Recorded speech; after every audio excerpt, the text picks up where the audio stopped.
ბრუნდებით ეთერში ძვირფასო ტელემაყურებლებო და მინდა წარმოგიდგინოთ ჩვენი გადაცემის სტუმარი მარიამ გაფრინდაშვილი. აი რამდენი ხანია მინდა შენი გადაცემაში მოყვანა. გადაცემის სპონსორია Essence. გერმანული დეკორატიული კოსმეტიკა და აქსესუარები ექსკლუზიურად PSP-ში. კი, მაგრამ საბოლოოდ არ ძლივს მოიცვა, იმიტომ რომ ჩვენ ვიცით რომ მარიამ მუშაობს ნოდარ ფელაძესთან და ამიტომ შესაბამისად ცოტა ჭირს გამოთავისუფლება რაღაცა საქმიდან, ხო ეგრეა? ხო, იმიტომ რომ 24 საათიან შრომაში ვართ. ხო, ვიცი რომ 24, ანუ როგორია, დავიწყოთ თუ გინდა, მაგრამ რაღაც ნოდარი ვახსენეთ, ხო? ხო. მუშაობა ნოდარისთან ჩვენ ანუ ხალხო ნოდარ მელაძე არის ვამპირი. ანუ ცევს ალბათ ვიჩხუბებთ ამ გადაცემას რომ ნახავს, მაგრამ ანუ სერიოზულად ვამბობ რომ მე მსგავსი შრომის მოყვარე არა, მას შეუძლია რომ 24 საათიან რეჟიმში იმუშაოს, ანუ არ არსებობს ხო შეიძლება რომ ზარი გაგეშვას ანუ არ ძინავს მართლა არასოდეს, არის უკიდურესად შრომის მოყვარე და უბრალოდ მიაჩნია რომ ყველას აქვს ზუსტად ისეთივე ენერგია როგორიც მას. და ითხოვს კიდეც ტერორისტია ჩემი აზრით. ტერორისტია. ჭხუბობთ ხოლმე? უკიდურესად, იმდენად რომ მართლა დანაშაულის ნიშნებს შეიცავს ჩვენი ჭხუბი და მართლა ბრალს წარუდგენად. აი უკიდურესად ჭხუბობთ, მაგრამ აი რაღაცა ეტაპებია რა, შესაძლოა რამდენიმე თვე გავიაროთ ესე მშვიდად, მაგრამ აი წელიწადში რამდენჯერმე აუცილებლად უნდა ვიჭხუბოთ. მაგრამ აი როგორ ვჭხუბობთ, ამას მართლა ვერ მოგიყვები. იმიტომ რომ ან მე დამაკავებენ ან მას ან ორივეს და შესაძლოა შენც. შეიძლება ხო დანაშაულის არ დაფარვისთვის შესაძლოა შენც აღმოჩნდა გისოსებს მიღმა. ან როგორ იქნება იცი რომ შეიძლება მე ხო არ ვაცნობ, მაგრამ ვიღაცა სპეცრაზმელმა უყუროს თავი იგზნოს შეურაცხყოფილად და აცნობს რომ ხო, სხვა შორის ეგ უკიდურესად კარგი პრაქტიკაა. ნახე როგორი ამბავია, ბატონმა სპეცრაზმის ახალმა უფროსს მიმართა სუსმა და თხოვა რომ შენს თანამშრომლებში მომიძებნე სავარაუდო შეურაცხყოფილი სპეცრაზმელები. კი და ბატონმა რომანმა ზუსტად მახსოვს, რამდენიმე საათი დაჭირდა რა, 24 საათი არ დაჭირდა. და ეს სამი სავარაუდო შეურაცხყოფილი კაცი იპოვეს, ოღონდ ჩვენებები წავიკითხეთ, ეთერშიც ჰქონდა და ვერც ადასტურებენ რომ ეხა უკიდურესად შეურაცხყოფილები არიან. ხო, ვერც, მაგრამ ამბობენ რომ მოისმინეს ეს განცხადება და შესაძლოა მომავალში მათთვის ეს შეურაცხყოფა ყოფილიყო რა. და ამის გამო შეუძლიათ რომ სხვა შორის მე უკიდურესად მაინტერესებს მათი გამოკითხვა სასამართლოში. ძალიან მინდა რომ ნახო ეს ადამიანები. ხო, ძალიან საინტერესოა. 200,000-ის შეთავაზებით რომ ძალიან ითრგუნები, ძალიან კაი. ხო, ეგ აბსურდული საქმეა საოცარი. ხო, რადგანაც ახლა სპეცრაზმელები ერთი ამბავი რაც შენი არის რომ ხარება მოინელე. ხო, სამწუხაროდ. გული დაგწყდა თუ არა თუ უკიდურესად ნაწყენი ვარ, უკიდურესად. მე მგონია რომ დაისვენა. ერთადერთი ვისაც უფრთხოდა ხარება იყავი შენ. ხო და მგონია რომ არ მიფრთხოდა. მე მგონია რომ მას ძალიან უნდოდა ეს ეკრანზე გამოჩენა. უყვარს ეს ეკრანზე. ხო, მგონია, იმიტომ რომ მე TikTok-ზე ვიდეოებს აკეთებინებდა რა, TikTok-ზე იყო ტრენდი ხარება და მგონია რომ რაღაცნაირი TikTok-ერი გახდა ბოლოს რა, სპეცრაზმის უფროსობიდან როგორ შეიძლება გახდე TikTok-ერი რა. ხო და ეხა მგონია რომ ძალიან კარგად გრძნობს თავს, აი ეგეთი განცდა. კითხულობ მაინც სად არის? არ ვკითხულობ ნამდვილად, მაგრამ მგონია რომ კარგად არის რა, უბრალოდ ახლა შესაძლოა ენატრება ერთი 5 კაცის გალახვა სადმე. რაღაც მისცხოს ვიღაცა. მაგრამ ესე თავისთვის ყოველ შემთხვევაში აღარ გამოჩენილა საჯარო სივრცეში და მეც აღარ მომიძებნია მინდა გითხრა. მისი მოადგილე შენ დაიჭირე ხო მაშინ? ბატონი მირზა კეზევაძე ხო? სადარბაზოში. კი, ის აცხადებდა, სხვა შორის ველოდებოდი რომ შეიტანდა სარჩელს, იმიტომ რომ მითხრა რომ შენ მე დამარბიეო. ანუ მე დავარბიე. ამ ქვეყნის სპეცრად ხო, უფროსის მოადგილე. ყველაზე მაგარია დიდი ხანი რომ გაგიჩერდა რა. სხვათა შორის ობიექტურობისთვის უნდა ითქვას, რომ მას არ უნდა და გაქცევა და მეც აღარ მოვეშვი არასოდეს და ბოლოს მითხრა რომ დამაკავე, წამიყვანე გეხვეწებია. მე სადაც კაია. მაგრამ ეს ახალი ახლა გედედეს უფროსი ვინ არის? ეს ბატონი გედედეს უფროსთან სხვა შორის ჯერ არ მქონია ესეთი გადაკვეთა ერთადერთი. ჯერ არ იცის ვინ ახარ თუ იცის? უცნობია იცის თუ არა, მაგრამ ინფორმაცია. ყოველ შემთხვევაში 4 ოქტომბერს მახსოვს რომ ურბელიანზე მე ის დავინახე, საკმაოდ განერვი. ვიყავი მღობის გადაწევაზე. ხო, ღობის მიწევაზე ვიყავი, კი. და იქ სადღაც აი ბოლოსკენ მე ის დავინახე და ვცდილობდი გასაუბრებას, მაგრამ აღმოჩნდა რომ აი ხარებას ხო იცავდა მთელი სპეცრაზმი, მართლა ესეთი ალყა ქონდა რა და ეთყობა იგივე გზაზე მიდის ბატონი რომანიც, იმიტომ რომ რაღაცა ალყაში იყო მოქცეული და არ დაგველაპარაკა. არ უნდა ჯერ მედიასთან მას. ყოველ შემთხვევაში მე არ მქონია ესე გადაკვეთა მასთან რა. ნუ ალბათ რაღაცა პერიოდის მერე შეიძლება მოგიწიოს. შესაძლოა, ვნახოთ როგორ განვითარდება პროცესები ამ ქვეყანაში. შესაძლოა, კი და თან რა არის იცი ახლა რადგანაც ეს აქციებზე საუბრობთ, ნუ მე სულ მაკვირებს ხოლმე, ნუ შენ სულ ხარ აქციებზე გასაშუქებლად და მე ყოველთვის ვარ გაკვირებული შენი გამძლეობით. ანუ აი მაგალითად რომ შეიძლება ყველა წაიქცეს გაზისგან, მაგრამ შენ რაღაცა იმუნიტეტივით გაქვს გამომუშავებული, რომ გაზს ჩვეულებრივად როგორც ჰაერი ისე სუნთქვა. სხვათა შორის იცი რა არის? აი ბოლოს რამდენჯერმე გამიჭირდა, იმიტომ რომ მივხვდი რომ სპრეიც აურიეს ეთყობა ციცაკის და სუნთქვა არ მიჭირდა, მაგრამ თვალები უკიდურესად ამეწვა რა. აი ცოტა მხედველობა და სხვა შორის ძალიან კარგი იყო ერთი პოლიციელია რა, ბატონი ხუტა, პაჭკორია, რომელიც წულუკიანმა გალანძღა პარლამენტში. არ იცოდა როგორ ჩანს, როგორ არ იცოდა, არ ვიცი თბილისის პოლიციის უფროსია, მაგრამ წულუკიანმა გალანძღა და ეძახა ნაცების ზონდერი პარლამენტის საგამოძიებო კომისიაზე და ეს კაცი ამ დროს, როცა წულუკიანი ლანძღავდა, პარლამენტის წინ იდგა აქციის მონაწილეების დასაჭერად.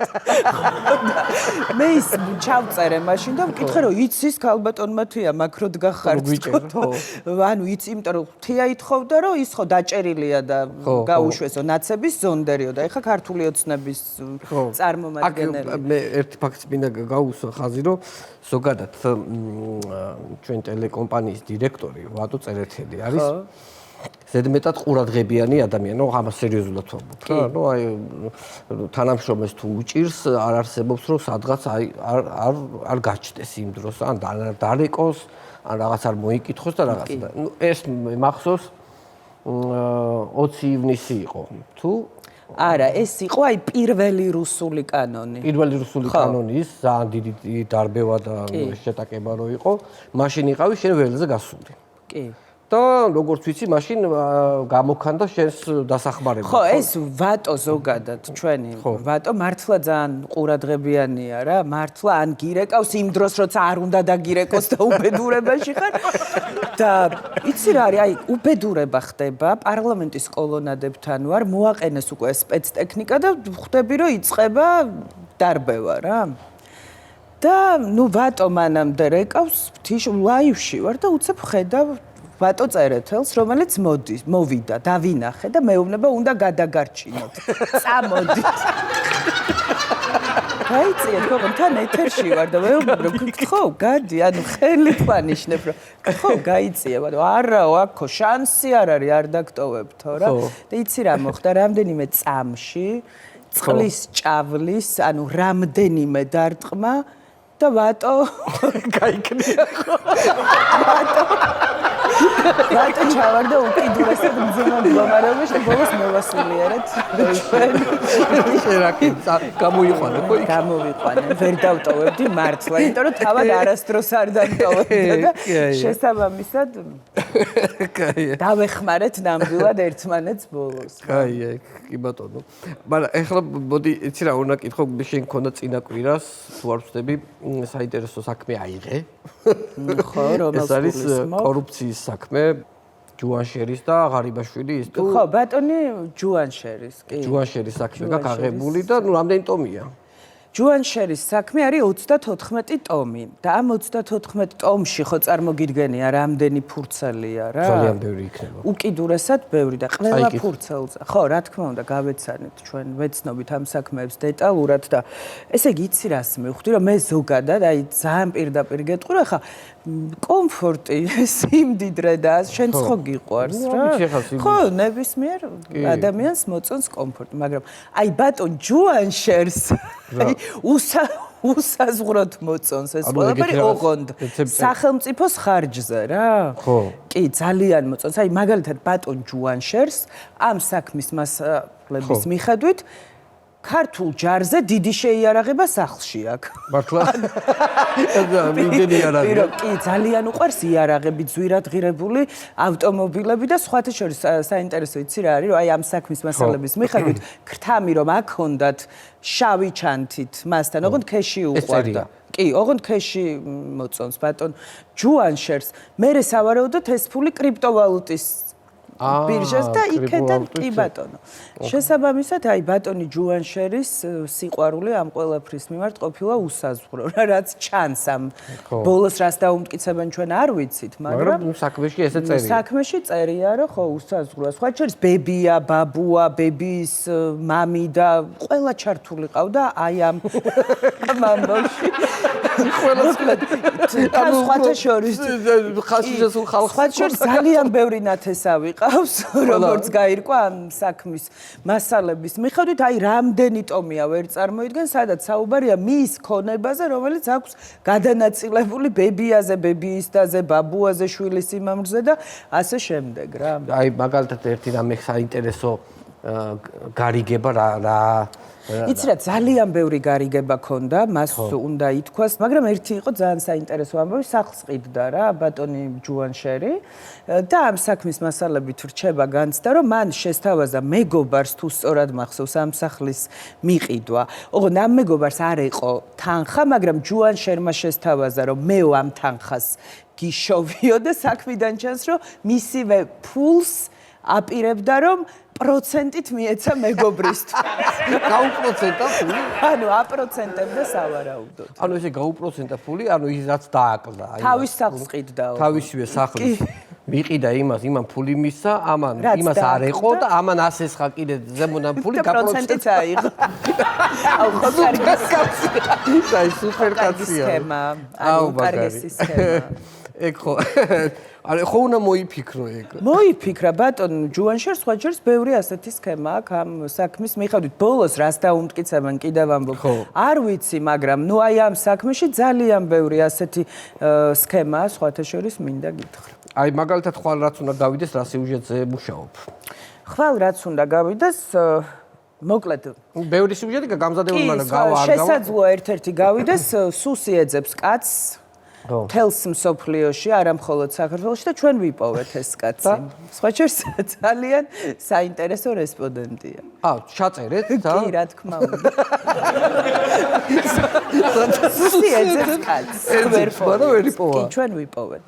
და ძალიან საინტერესო არის ღმერთო და ჩვეულებრივად დაგიჯდათ ინტერვიუზე გესაუბრეთ. ჩვენ მას ვესაუბრეთ და საკმაოდ ვრცელი ინტერვიუა, ისეთი საინტერესო. რა სხვა შორის ამასაც ვეკითხებით, რომ ვერ გპოულობენ ბატონო და სად მოგძეს? სადახარ, ლოკაცია ჩაარი. სად მოგძეს? ჩაუნდება ის ლოკაცია. ანუ ხო. იმედია ბატონი მამუკა მდინარაძე. აი მაგალითად ეხლა რო ელოდები რესპონდენტს და ნუ ის სახლიდან არ გამოდის რა. ანუ მე ეხლა ხვდები ხოლმე რომ როდესაც სახლთან ხვდებიან ჟურნალისტები ხო ადამიანს რამდენი ხანი შეიძლება ადამიანს ელოდო რა იქ ხო ეს რთული პროცესია ძალიან ხო სხვათა შორის ძალიან საინტერესოა რომ ყველა მიცის და მელაძემ განსაკუთრებით რომ ჩემთვის არის დასჯის და წამების ტოლფას რომ ველოდო საათობით ან დილით ადრე თუ უნდა დაველოდო ვიღაცას აი ეს არის ჩემთვის უდიდესი ტრაგედია. ამიტომ ჩვენ ძალიან კარგი სქემა გვაქვს მოფიქრებული მე კრიმინალზე ვმუშაობ ძირითადად და იყო შემთხვევები როდესაც ჩვენი გუნდის წევრი მაგალითად ერთს როგორ გამოყავს იცი სახლიდან რესპონდენტი ძველი ბიჭი ერთ-ერთი როგორ გამოიყვანა იცი დაურეკა რომ თქვენ სოლთან კურიერმა ყვავილები გამოგვატანა მოდი მაგარია. თავის საძმოსთან ერთად გამოვიდა და ყველა ჩაწერა. აუ რა მაგარია. და შესაბამისად ეს რაღაცა მესენი გვაქვს რა ვიცით უკვე როგორ უნდა გამოიყვანო კურიერი რესპონდენტის სახლი და რომ დიდხანს არ ძალიან მაგარია. მაგრამ ხა ნოდარი რადგან სახსით წეგან დამოვიწყო მეთქვა რომ თქვენი ვიდეოს უყურებთ ხოლმე შენ და ნოდარის რაღაცა დებთ ხოლმე რა სამუშაო პროცესში და მუდმივად შესჩივლი ხოლმე რომ ანუ გამიშვი პაემანზე. შესჩივლებ ხოლმე რომ აი გათხოვების საშუალებას არ მაძლევ. არაფრის საშუალებას არ გვაძლევს. ვერ თხოვდები ხო? ანუ არაფრის საშუალებას არ გვაძლევს. აი რა ეტაპზე შეიძლება წავიდე პაემანზე? როდის შეიძლება გავთხოვდე? ან რაიმე ღონისძიებაში მივიღო მონაწილეობა, როცა შენი უფროსი არის ნოდარ მელაძე. ან როდის რა მომენტში უნდა გაიცნო ადამიანი ხო? არა, თუ გაიცნობ ვიღაცას რესპონდენტებთან ურთიერთობა არ შეიძლება. აქ თუ გაიცნო პირველს ხოდა ხოდა შესაბამისად აი ძალიან მძიმე ჩიხში ვართ რა შაბათი არის ჩიხში ნუ ესეთი ნინო წილოსანი რო გვიცავდა იცით ნოდარ მელაძისგან ქალბატონი ნინო წილოსანი პარლამენტის წევრია ხო ისევ აი ქალბატონი ერთ დილით დაწერა დიდი ვრცელი სტატუსი რომ ნოდარ მელაძე ატერორებს თავის ჟურნალისტებს ეჩხუბება ცემსო დავუწერე რომ ქალბატონო ნინო აი როდის გნახეთ ნაცემი ან რა ინფორმაცია გაქვს ჩხუბი კი მაგრამ ნაცემი როდის გალახულები გაბულინგებსო აწამებსო და ქალბატონი ნინო რა მოლოდინი მქონდა რომ უჩივრლებდა იმიტომ რომ დეპუტატია ის და დანაშაულის შესახებ თუ აქ ინფორმაცია უნდა წავიდეს რა და ზოგადად ახლა რატო აირჩია მაინც კრიმინალური თემატიკა ანუ რა მოგწონს კრიმინალი ხო იმდენი თემაა აი რა თემაა რა ვიცი აი ხო ხტები კრიმინალი არის შესანიშნავ მდგომარეობაში ხო გითხრათ ჩვენ ბატონმა ბიძინამ დაირჩია შესაბამისად ანუ იცი რა არის არ შემიძლია აი პარლამენტში მაგალითად ჩემი კარიერის განმავლობაში 2008 წლიდან ჟურნალისტი ვარ 4ჯერ ვარ ალბათ 4ჯერ ყოფილ ვარ რა ხო არ დადიხარ არა არ დავდივარ თუ რაღაც ისეთი არ ხდება და შესაბამისად მე ჩემი მიმართულება არის კრიმინალი რაც ძალიან მომწონს და მომწონს ეს თემები იგივე სისხლის სამართლის საკითხების საკითხვა და თვითონ აი კრიმინალური კანონებშიც ერკვევი ხო რაღაცა აი ეს რა არის სიტყვაზე ანუ ქურდულშიც ერკვევი ქურდულ კონსტიტუციას გულისხმო ანუ ქურდულში ერკვევი ანუ არა ქურდულში ესე არა მაგრამ ხო ანუ მოიტანა ეს ეხა გარემოება ცხოვრება მოიტანა აი ეს კლანები და ჯგუფებები ხო უკვე კარგად ვიცი რა ხო რა არის სპრავედლივი არასპრავედლივი ხო რაღაცა იქით თან რა არის იცი ძალოვნებს იცნობ ძალიან ისე. ხო, ეს ბუნებრივია, იმიტომ რომ ძალიან ბევრი წელია ვმუშაობ კრიმინალს და ბევრ ადამიანს ვიცნობ ძალიან ამ სისტემაში.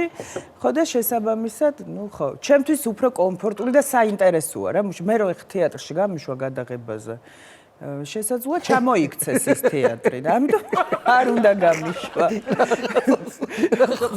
სხვა ჩვენს ერთხელ გამიშვეს რუსთავიორიდან და დარეკა იმ თეატრის მთავარმა რეჟისორმა რომ იქნებ გაიყვანეთ ეს გოგონა. გაიყვანეთ რა უნდა. რასაც ცუდად იქცევა. რის გასაშუქებლად. რაღაც კადრის გადაღება დამსაჯა ლაფერამ სხვათა შორის და გამიშვა თეატრში იცოდა რომ და ისე ცუდად მოვიქეცი რომ მართლა მოითხოვეს რომ იქნებ დატოვო რეპეტიციის ჩატარება თავიდან მოვითხოვე რომ კადრი მე ვერ მოვასწარი ახლა თქო და მოკლედ ცუდი გამოცდილება მაგრამ პარალელურად საინფორმაციოც მიყავს ამაზეც მუშაობ ხო არ მიყვარს იცი არ არის ეგ ჩემი კომფორტის ზონა არა ვერ არა იმიტომ რომ ჩემთვის მე ვარ ქუჩის რეპორტერი კარგად მიყავს და მაგით ხო იცი რა არის მე დიდად მოკლედ არ არის ეგ ჩემი საყვარელი საქმიანობა ძალიან პირდაპირ ვამბობ მე ქუჩის რეპორტიორი ვარ რა კი იმიტომ რომ იმ ეთერში რო ვზივარ გარეთ რო რამე ხდება მე ნერვები მეშლება მინდა რომ იქ ვიყო და შესაბამისად აი სტუდიაში რო ვზივარ მგონია რომ რაღაცა სადღაც პატიმრობაში ხო მაგრამ ხო ერთვება მე იქიდან ჟურნალისტი და ბრაზდები ვინც მართლობა ყველაზე ბრაზდები და ნუ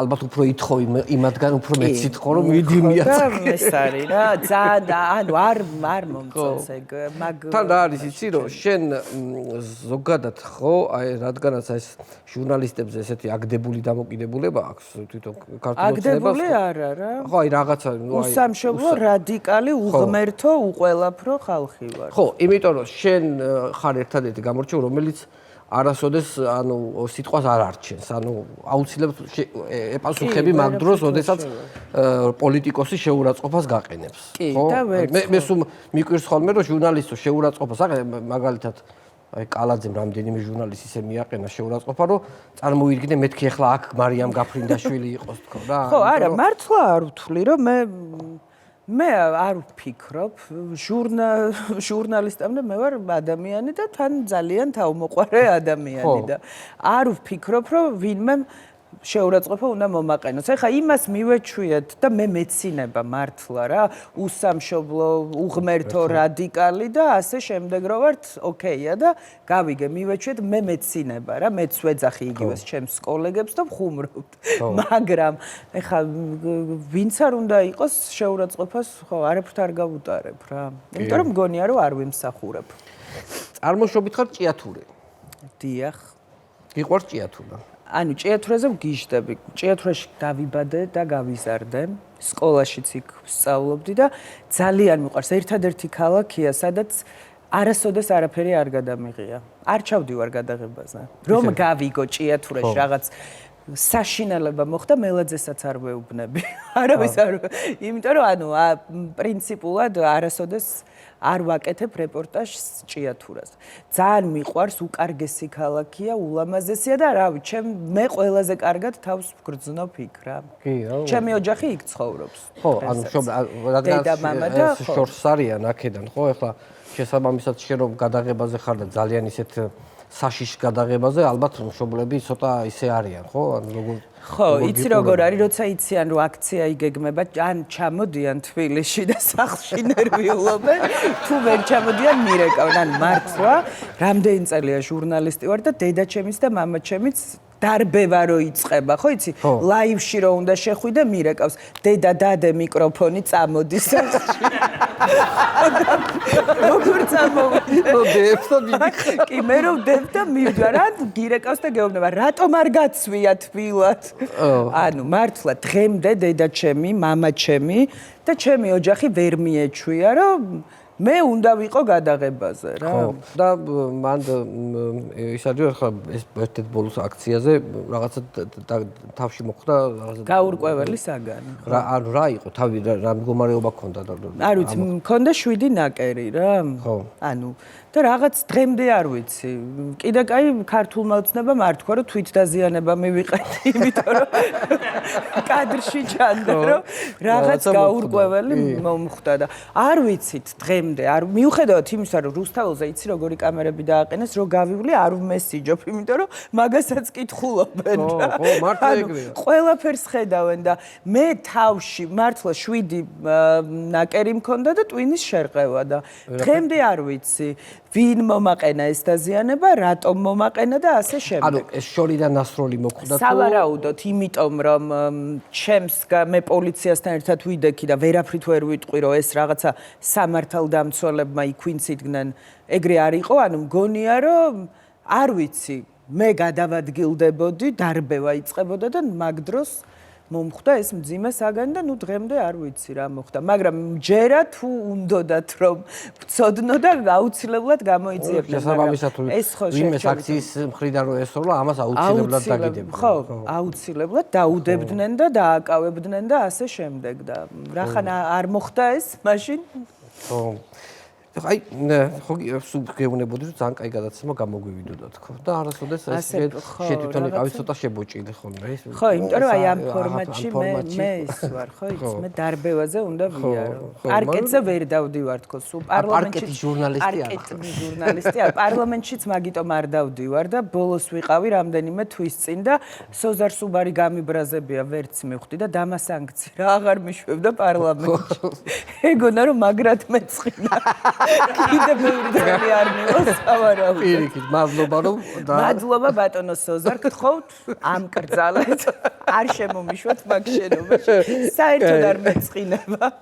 არ მიყვარს მან სიარული. კარგი იყო, ძალიან დიდი მადლობა რომ მადლობა შენ, სტუმრად მომიკითხე თქვენი გუნდის ყველა წევრი, ნოდარ მელაძიანად.